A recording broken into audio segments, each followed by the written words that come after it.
Barbershop. What's up, y'all? And welcome. Make sure you guys go to Silent Hero Films. Click the link below. I appreciate you, man. Support, man. I've been out here all by myself, but now it's coming full head, man.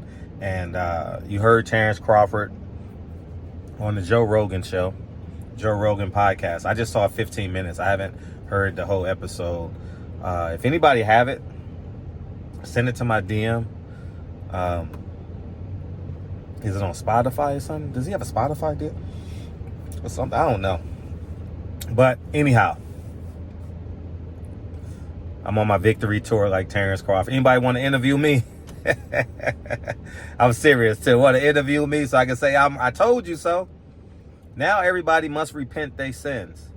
Everyone must repent their sins and ask for forgiveness, because I was right.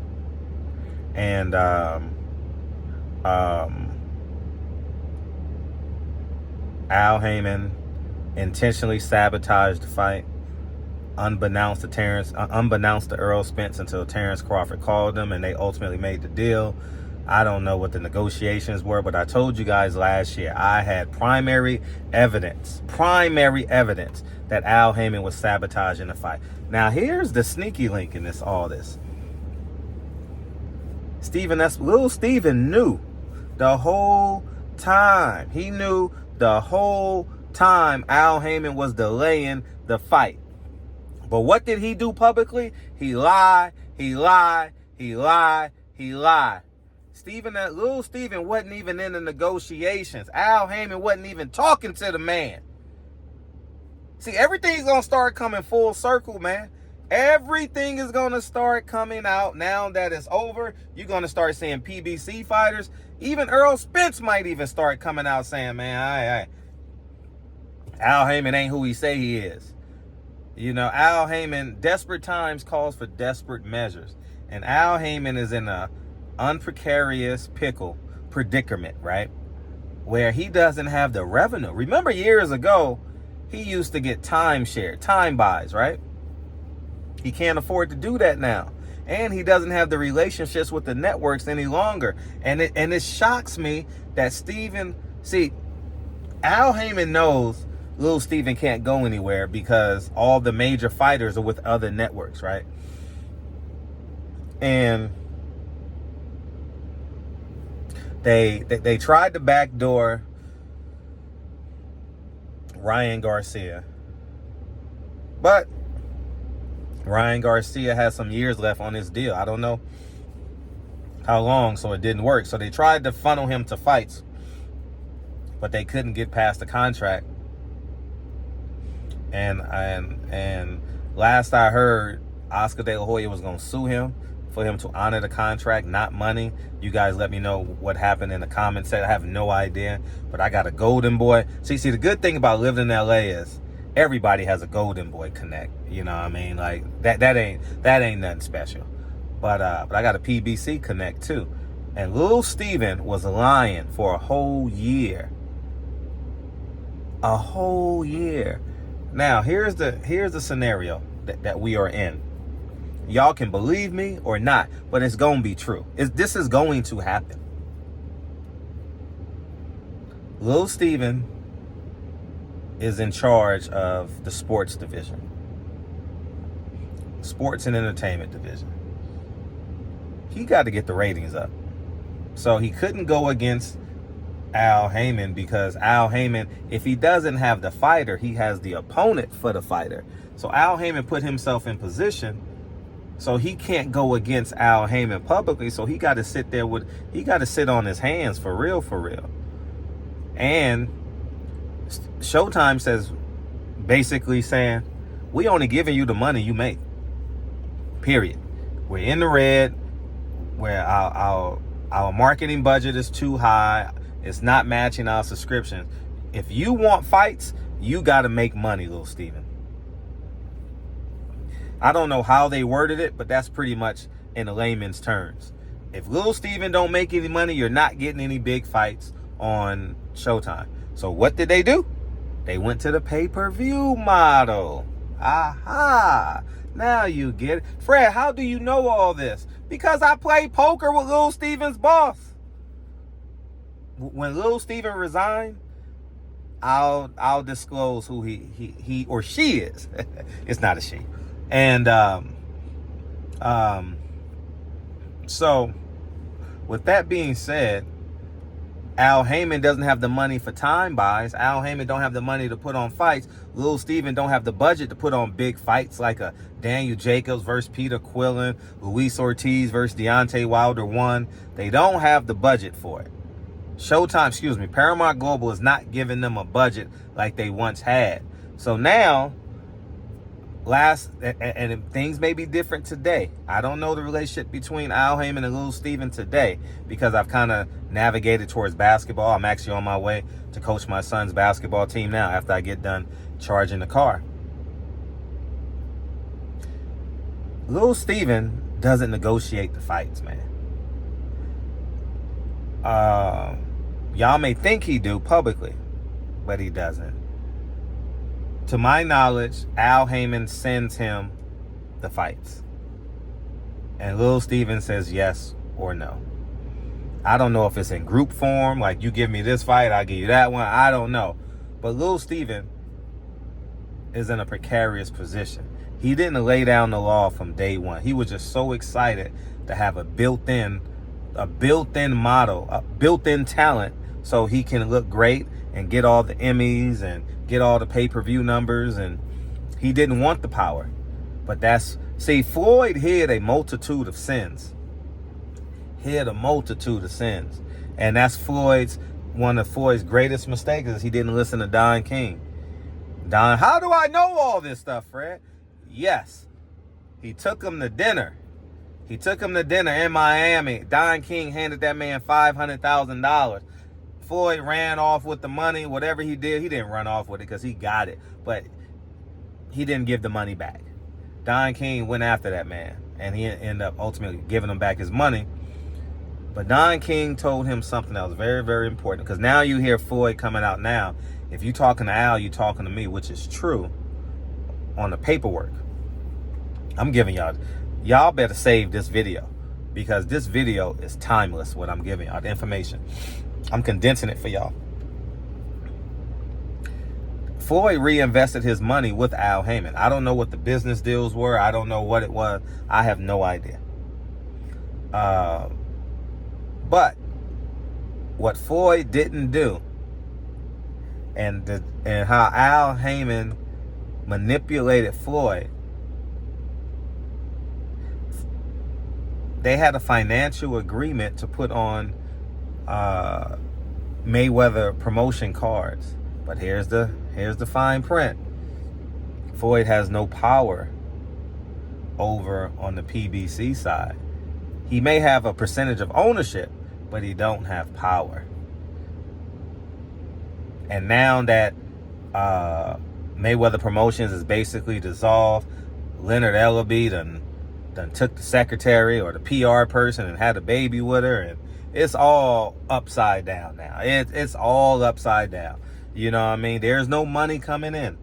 Showtime is no longer putting... Remember Sam's Club? They were putting up the money. And I'm not giving you guys I should do a timeline, or I'm just giving you guys the information. I'm not giving you the timeline. I'm jumping back and forth between past, present, and where we have now. So now we have stuff brewing now. Al Haymon has to, for financial sakes, attempt to convince Errol Spence not to do the rematch immediately. Why do you say that? Because Showtime will not put up the money for him to fight for free. Do you understand? Al can't control Steven Espinoza because he doesn't have the Fox deal to leverage him. Remember Lil Steven was frustrated? I don't know if he did it publicly, but I know he did it privately. He was so frustrated. I overheard conversations that I shouldn't have heard. You know what I mean? Oh, he was cussing.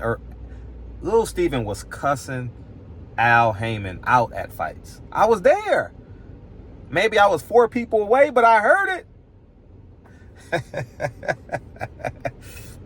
I'll give you a great example. Robert Easter versus one of the brothers, right? One of the brothers at 140. Oh, he was cussing up a sailor. Oh, Lil Steven did not like that fight at all. He hated it. Hated it. Hated it. Hated it. Hated it. He wasn't talking to me. He was talking to somebody else, and I overheard him. You know what I mean? Just to give you guys know, everybody go to that interview when Adrian Broner is walking out of the Cosmopolitan. And it was something about Floyd Mayweather or something like that. I don't know what it was, but it was the Robert Easter fight.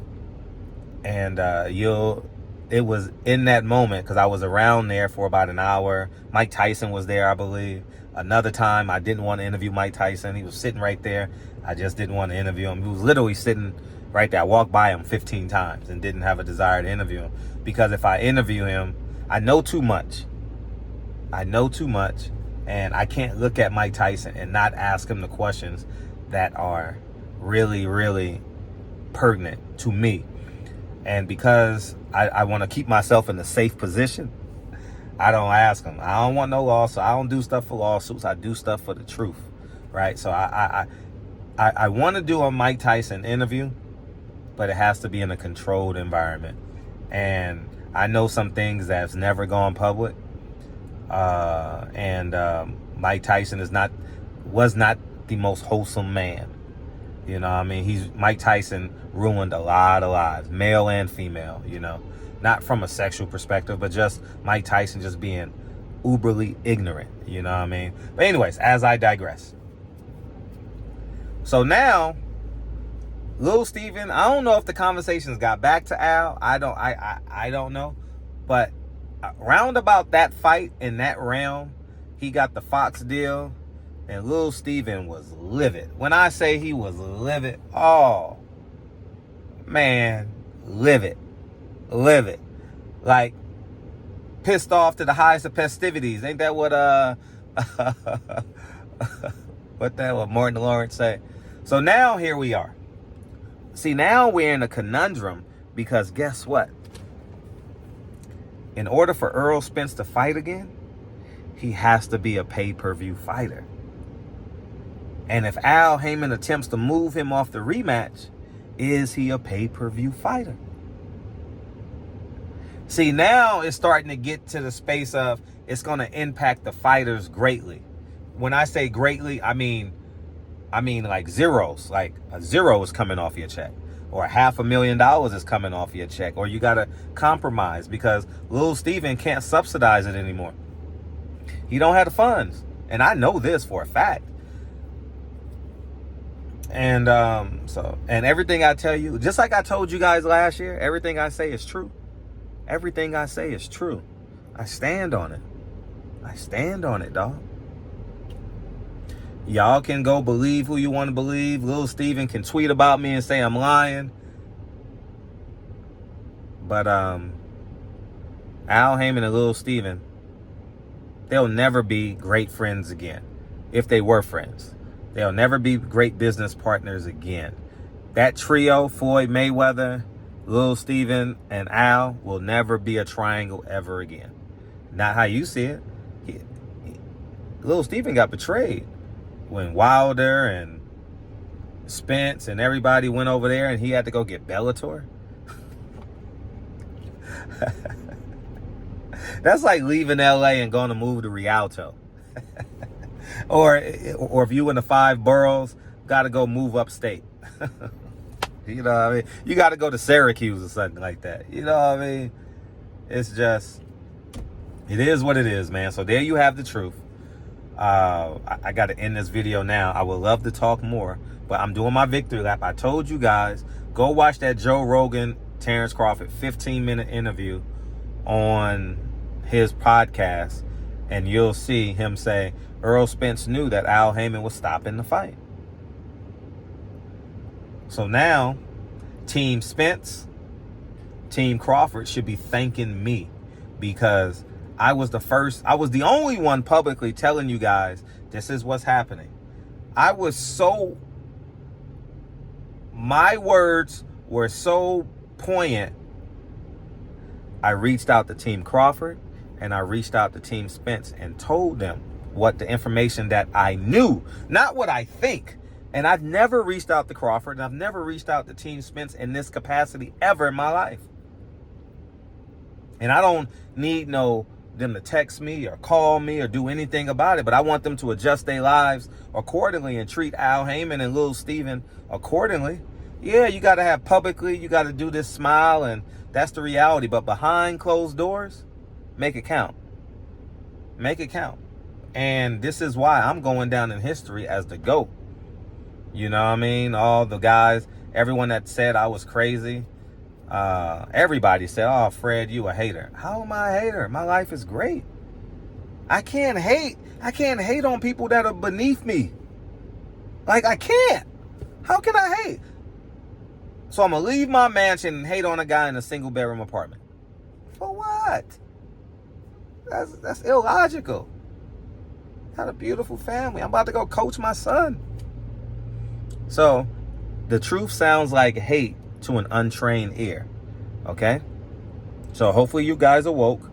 And I told y'all. And now y'all got to deal with me. So now, see, if I was live every night and I did my, I would be doing 3 or 4 million views a month if I did my live every night and did the interview component with it. I would be doing 3 or 4 million views a month right now. Yeah, that's a fact. Stone cold, I have no desire.